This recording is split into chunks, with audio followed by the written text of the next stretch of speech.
किसी शहर के रेलवे स्टेशन पर एक भिखारी रहता था।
फूल है, क्या आप मुझे भीख दीजिए तो मैं बदले में आपको कुछ फूल दूंगा।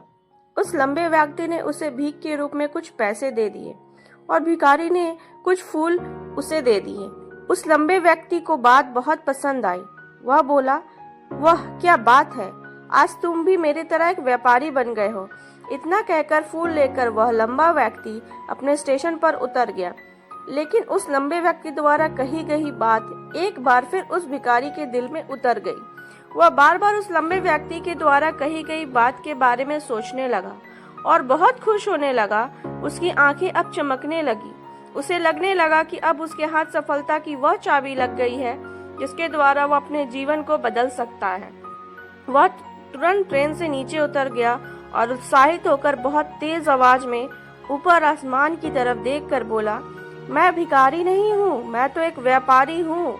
मैं भी अमीर बन सकता हूँ। लोगों ने उसे देखा तो सोचा कि शायद यह भिखारी पागल हो गया है और अगले दिन से वह भिखारी उस स्टेशन पर फिर कभी नहीं दिखा।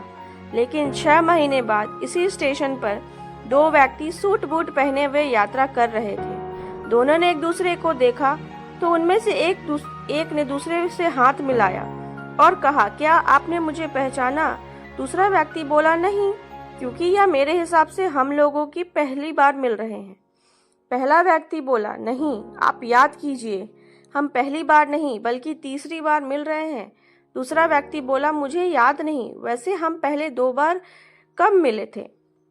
आप पहला व्यक्ति मुस्कुराया और बोला, हम पहले भी 2 बार इसी ट्रेन में मिले थे। मैं वह भिखारी हूँ जिसको आपने पहली मुलाकात में बताया कि मुझे जीवन में क्या करना चाहिए और दूसरी मुलाकात में बताया कि मैं वास्तव में कौन हूँ। दूसरा व्यक्ति मुस्कुराया और अचंभित होते हुए बोला, हाँ, याद आया, तुम वह भिखारी हो जिसने मन में एक बार भीख देने से मना कर दिया था और दूसरी बार मैंने तुम्हें कुछ फूल खरीदे थे।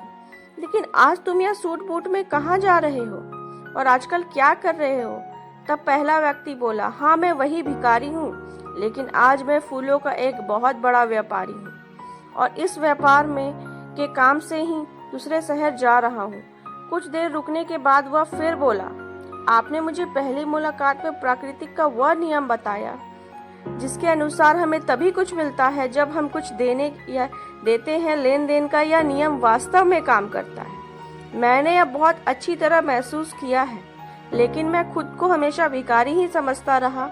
इससे ऊपर उठकर मैंने कभी सोचा ही नहीं। और जब आपसे मेरी दूसरी मुलाकात हुई तब आपने मुझे बताया कि मैं एक व्यापारी बन चुका हूँ। अब मैं समझ चुका था कि मैं वास्तव में एक भिखारी नहीं बल्कि व्यापारी बन चुका हूँ। मैंने समझ लिया था कि लोग मुझे इतनी भीख क्यों दे रहे हैं, क्योंकि वह मुझे भीख नहीं दे रहे थे बल्कि उन फूलों का मूल्य चुका रहे थे।